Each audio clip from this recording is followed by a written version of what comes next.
Aleluya. Bienvenidos a todos en esta noche, en la presencia de Dios, a la casa del alfarero. Les mando un abrazo muy grande en este miércoles por la noche.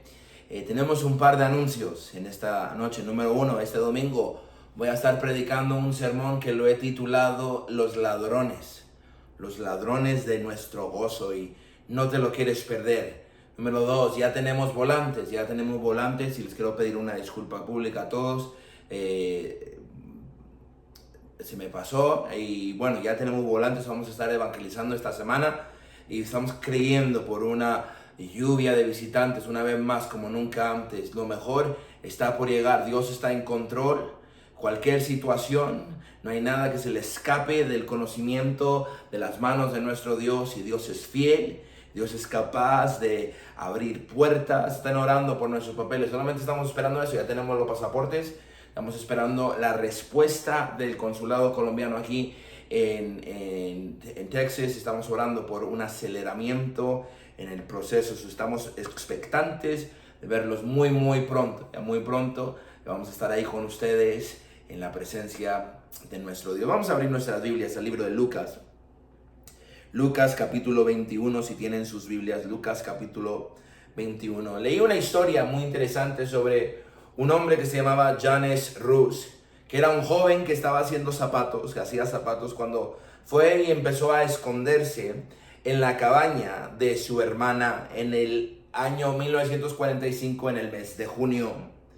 Él se escondió porque temía ser castigado o disciplinado por haber sido involucrado a favor de los nazis en Alemania. Los ayudaba a los nazis, ¿verdad?, durante el tiempo de las actividades, y él pensaba que lo iban a castigar, iba a sufrir las consecuencias por haber apoyado a los nazis. Dice que él lloraba cuando escuchaba voces felices de gente por afuera, pero no se atrevía a demostrarse a sí mismo, ni siquiera cuando su madre falleció, no se atrevió a ir al funeral. Años más tarde, después de que su hermana comprara una cantidad enorme de pan, en la aldea cercana de Zalna, fue encontrado. Fíjate eso, esto fue lo que me cautivó. Estaba escondido por 32 años. Desde 1945, escondido por 32 años. Dice, si no me hubieran descubierto, yo hubiera permanecido ahí escondido. Estoy tan feliz de que esto sucediera. Rus le dijo a un reportero. A través de los años no hizo nada. Ni siquiera dejó la casa. Y ni siquiera, solamente iba a la aldea por las noches para buscar algo de comida por los basureros. ¿Sabes? Si el diablo pudiera tener su manera de lo que él quisiera que pasara, eso es exactamente como él quiere que los cristianos, que las iglesias, vivamos en estos últimos días. El diablo quiere llenarte de temor por el futuro. Y tantos cristianos que yo conozco que viven con miedo, con ansiedad, con esta preocupación por el futuro, por el mañana. Así que quiero predicarte en esta noche sobre venciendo el temor del futuro, de nuestro texto en Lucas capítulo 21. Y vamos a orar por un altar donde va a haber liberación, donde va a haber sanidad, donde Dios nos va a ayudar. Lucas capítulo 21, si tienen sus Biblias, vamos a leer nuestra escritura. Dice, entonces habrá señales en el sol, versículo 25, perdón. Entonces habrá señales en el sol, en la luna y las estrellas, y en la tierra angustia de las gentes confundidas a causa del bramido del mar y de las olas. Y fíjate cómo dice, desfalleciendo los hombres por el temor y la expectación de las cosas que sobrevendrán en la tierra, porque las potencias de los cielos serán conmovidas. Entonces verán al Hijo del Hombre que vendrá en una nube con poder y gran gloria. Cuando estas cosas comiencen a suceder, erguíos, levantad la cabeza, levantad el rostro, comiencen a caminar rectos y levantad vuestra cabeza, porque vuestra redención está cerca. El temor, venciendo el temor de los futuros.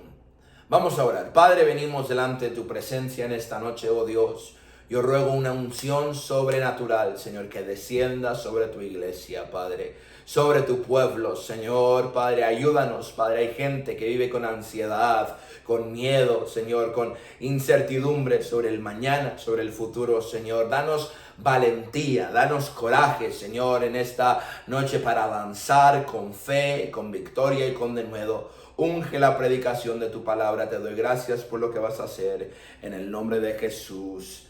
Todo el pueblo de Dios dice, amén. Venciendo el temor del futuro, quiero hablarte sobre la fe en los últimos días.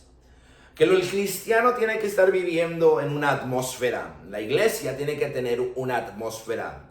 No te estoy hablando del clima, no te estoy hablando de los 13, 10, 12 grados que puede estar en Bogotá ahora mismo. Te estoy hablando de la atmósfera que debe de haber en la iglesia, y es una atmósfera de fe. ¿Cuál es la atmósfera que tiene que tener el cristiano o la iglesia? Número uno, la iglesia tiene que siempre estar creyendo por lo mejor. Que lo mejor está por llegar, que la vida que Jesús ofrece es la vida y la vida en abundancia, que Dios está en control. El cristiano tiene que lanzarse, arriesgarse en fe, tiene que confiar en Dios, tiene que estar mirando hacia el futuro lleno de optimismo, lleno de fe, que Dios está en control, que Él tiene mi vida en las palmas de sus manos, que Él escucha mis oraciones y que Él me va a ayudar, Él me va a socorrer. Esa es la atmósfera que tiene que tener una iglesia o un cristiano. Es un clima que tiene que haber, un espíritu. Hebreos 11:6 dice que sin fe es imposible agradar a Dios, porque el viene a Dios tiene que creer que Él es y que Él es galardonador de aquellos que le buscan diligentemente. En otras palabras, tienes que tener fe. Tienes que tener fe para agradar a Dios. Si vienes a Él, tienes que creer que Él es galardonador. ¿Qué quiere decir eso? Que Él premia, Él galardona, Él entrega los bienes a aquellos que le buscan diligentemente. Es una atmósfera, tienes que creerlo. Romanos 1:16 dice que no me avergüenzo del evangelio de Cristo Jesús, porque es el poder de Dios para la salvación para todo el que cree, para el judío primero y para el griego, porque en la rectitud de Dios es revelada de fe a fe, como está escrito, el justo por la fe vivirá.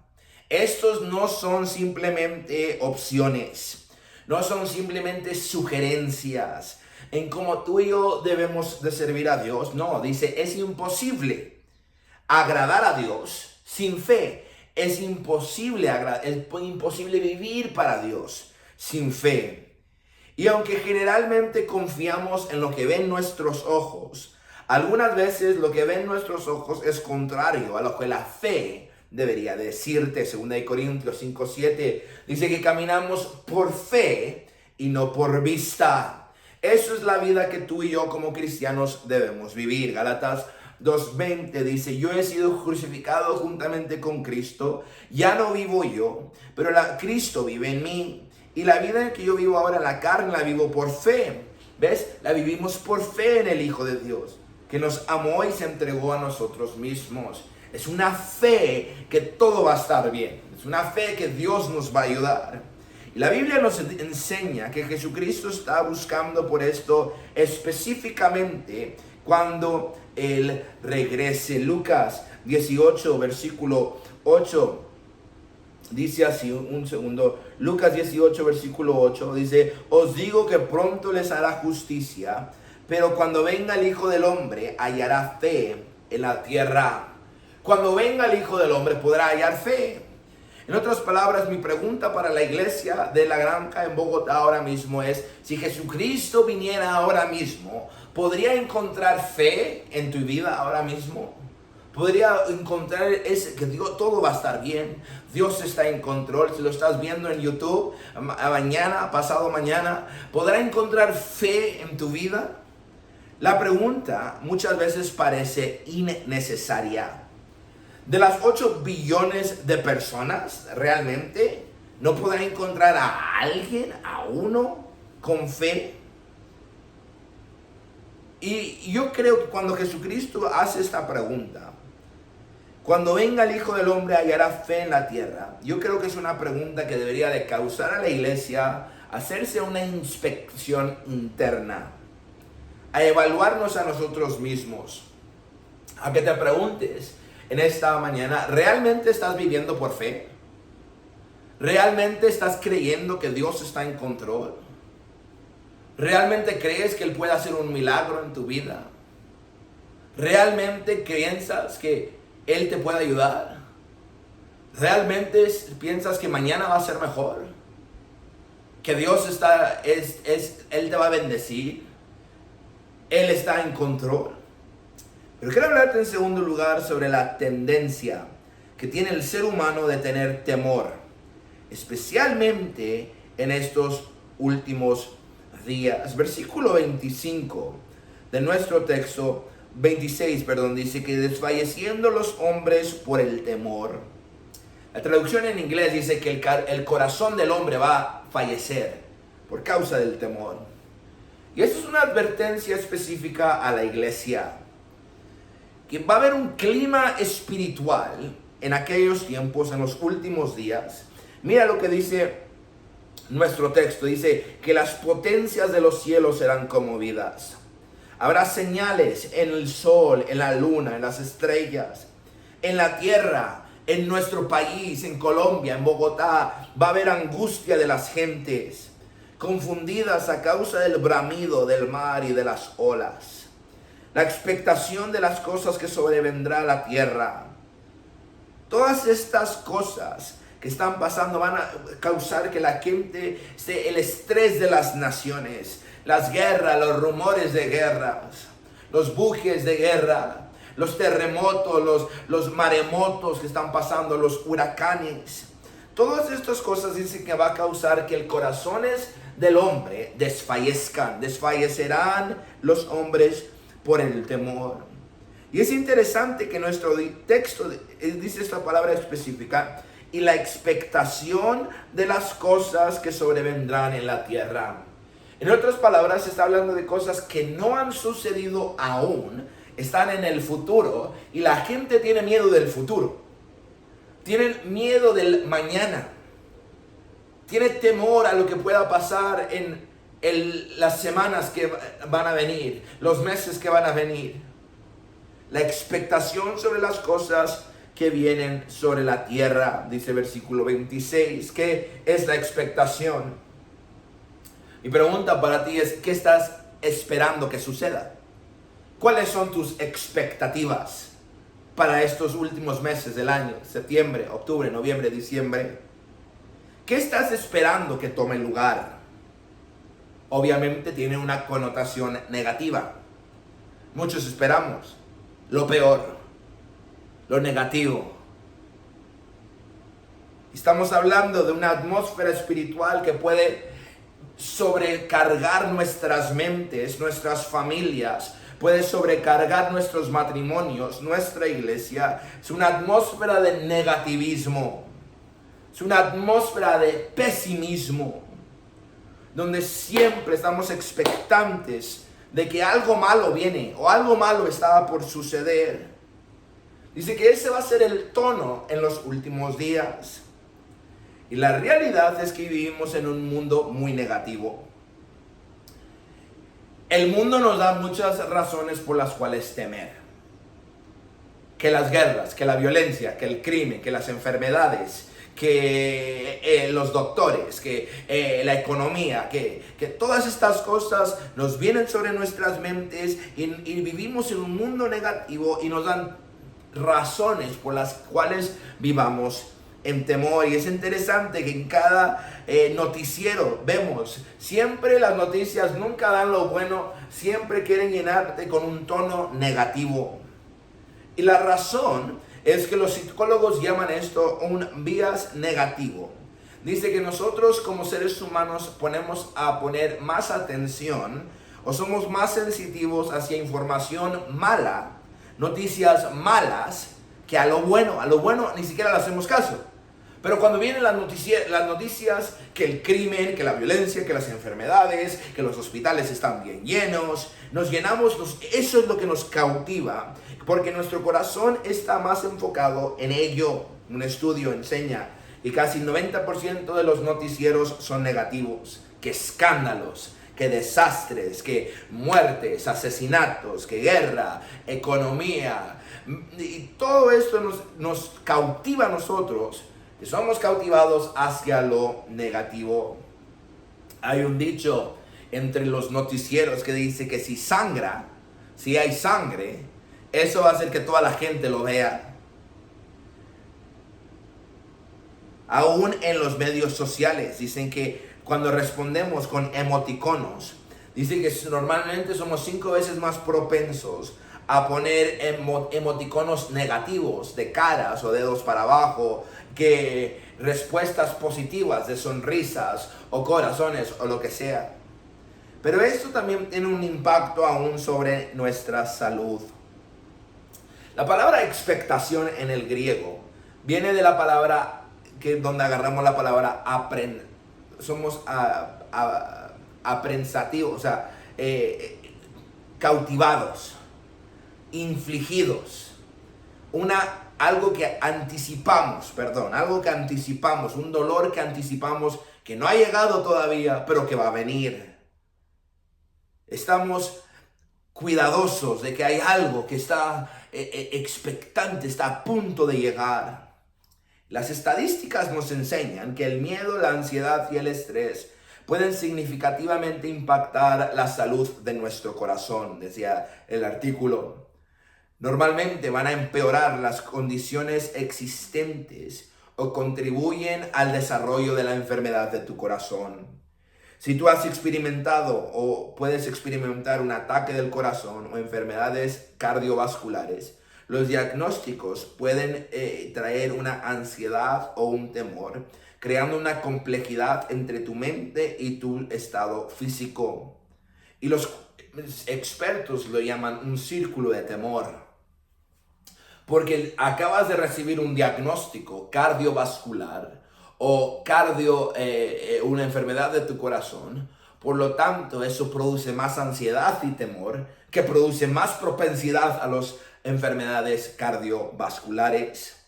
La Universidad de Rochester dijo estas palabras: el estrés crónico y la ansiedad elevan los niveles de cortisol, una hormona asociada con el incremento de tu presión de tu sangre, el colesterol y tu azúcar. Y todos esos son factores de riesgo para enfermedades cardiovasculares.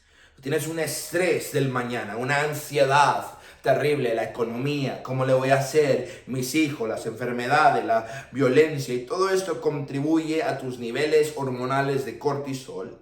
Y ahora, por lo tanto, se te elevan tu presión sanguínea. ¿Cuántos han tenido ese temor, verdad, en sus vidas? Un temor tan fuerte que la presión no baja, estás arriba del colesterol. ¿Cuál es la advertencia en nuestro texto? La advertencia es que no vivas en una atmósfera de temor.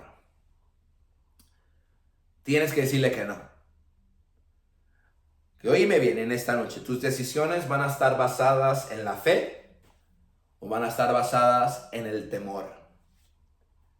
Si vamos a tomar decisiones como iglesia basadas en la fe, eso quiere decir que vamos a probar a hacer nuevas cosas. Vamos a arriesgar, vamos a intentarlo.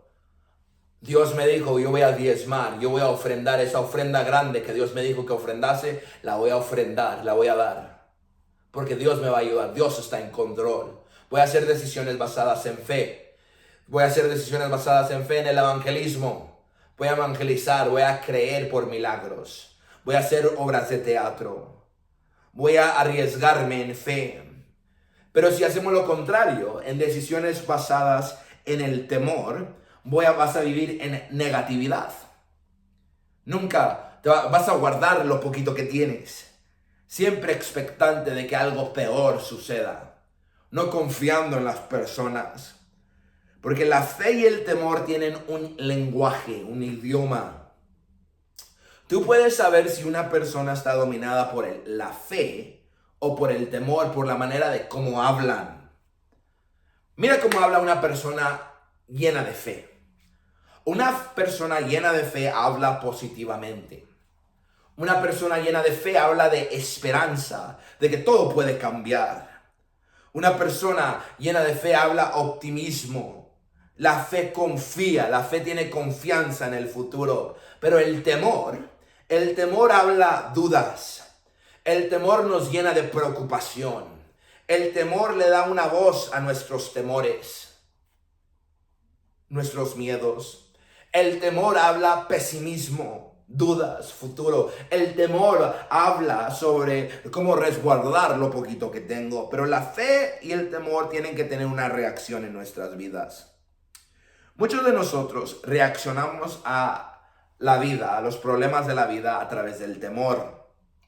Pero tiene que haber una suficiente reserva de fe en nuestra vida para poder sobrecargar al temor. La fe es el instinto natural del cristiano, debería de ser la respuesta natural del espíritu a los problemas, a las circunstancias. Va a haber problemas, va a haber circunstancias, va a haber cosas que sucedan, pero la fe tiene que ser nuestra primera respuesta. El miedo, la preocupación, la incredulidad del ser humano tiene que ser lo último. Nuestra tendencia carnal tiene que morir. Si quiero hablarte en último lugar para terminar sobre la valentía para estos últimos días. Que Dios nos ayude, iglesia. Si en estos últimos días, cuando la iglesia tiene que levantarse, cuando la iglesia tiene que vivir con valentía, con coraje, estamos todos sentados, débiles, callados, intimidados, apenados. Lo opuesto del temor en los últimos días tiene que ser valentía, coraje. Es una postura de confianza y fe que cree por lo mejor. Está creyendo por grandes cosas. Está creyendo por lo sobrenatural. Eso es exactamente lo que el diablo quiere hacer en nuestra iglesia. El diablo quiere arrancar de la iglesia en estos últimos días la fe. El diablo quiere tratar de matar el espíritu, la atmósfera que yo sé que tenemos en nuestra iglesia, una atmósfera de fe, una atmósfera que arriesga, que ama a las personas, una atmósfera que se entrega a sí misma por los demás, una atmósfera que dice, no tengo mucho, pero lo que tengo se lo entrego a Dios, yo voy a entrar al ministerio, yo voy a evangelizar, yo voy a creer. Es una atmósfera que le dice, diablo, tú no vas a ganar. Diablo, mis hijos no te pertenecen, mi matrimonio no te pertenece, mi iglesia no te pertenece, soy un hijo, una hija de Dios, Dios tiene la última palabra y Él me va a socorrer, Él me va a ayudar. Es en el libro de Hechos cuando la iglesia primitiva entra bajo un asalto del gobierno, del infierno mismo, pero la iglesia no disminuye, no se va a una esquina y se pone en una posición de bebé. No, la iglesia oró con valentía, oró con denuedo. Hechos 4:13 dice que cuando vieron el coraje, la valentía de Pedro y de Juan, el denuedo, y percibieron que ellos eran hombres ineducados, que no habían sido entrenados, se maravillaron y se dieron cuenta que habían estado con Jesús. Versículo 29, cuando los habían amenazado y la de muerte, le dijeron, no hables más en el nombre de Jesús. Ellos oraron esto y dijeron, ahora Señor, mira sus amenazas y concédele a tus siervos que con todo denuedo ellos puedan hablar tu palabra.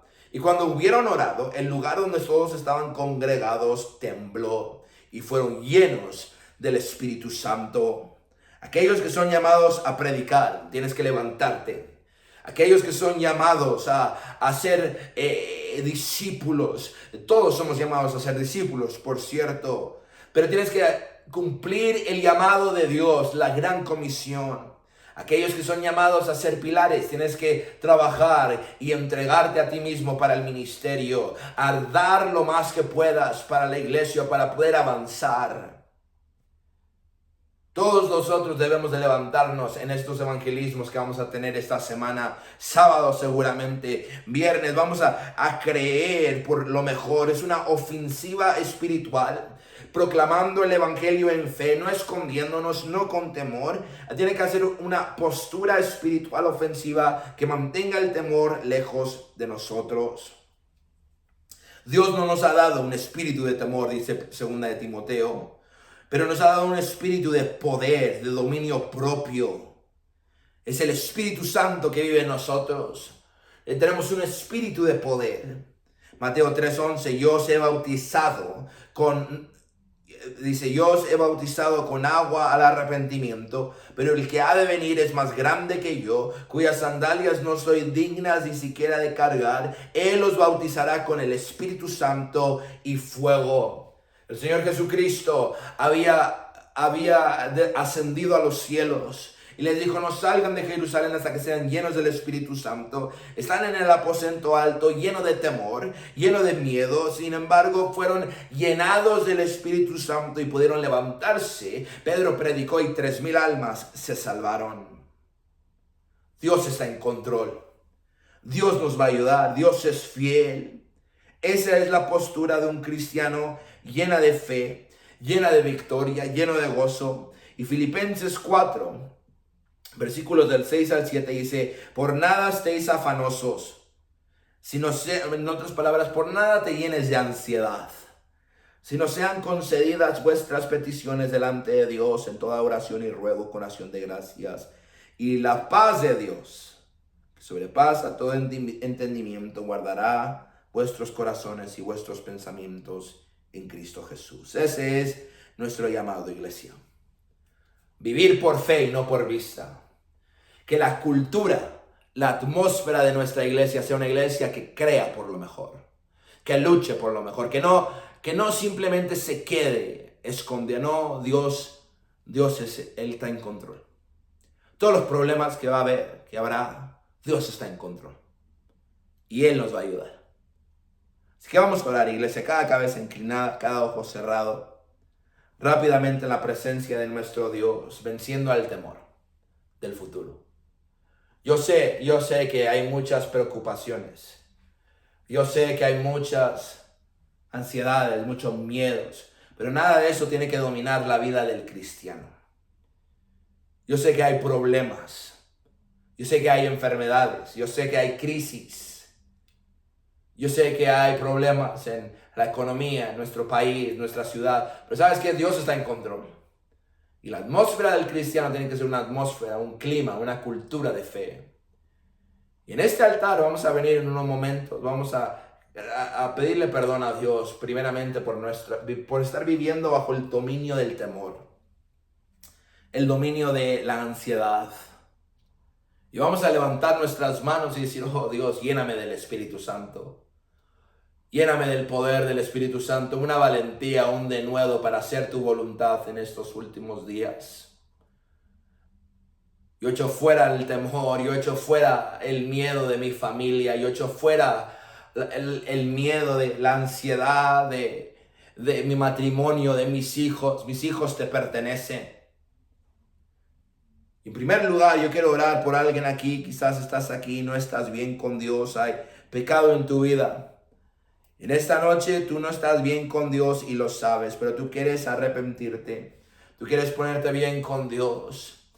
Número 1, la Biblia dice que todos hemos pecado y hemos caído cortos de la gloria de Dios. Y la paga del pecado es muerte.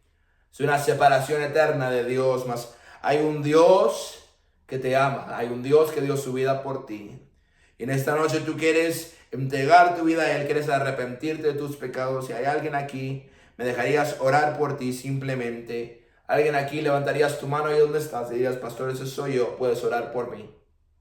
En el nombre de Jesús. En el nombre de Jesús. Si tú levantaste tu mano, levanta tu mano ahora mismo, vamos a orar. Hay hermanos, hermanas aquí que te pueden ayudar en esta noche. Iglesia, vamos a ponernos de pie. Estos altares están abiertos.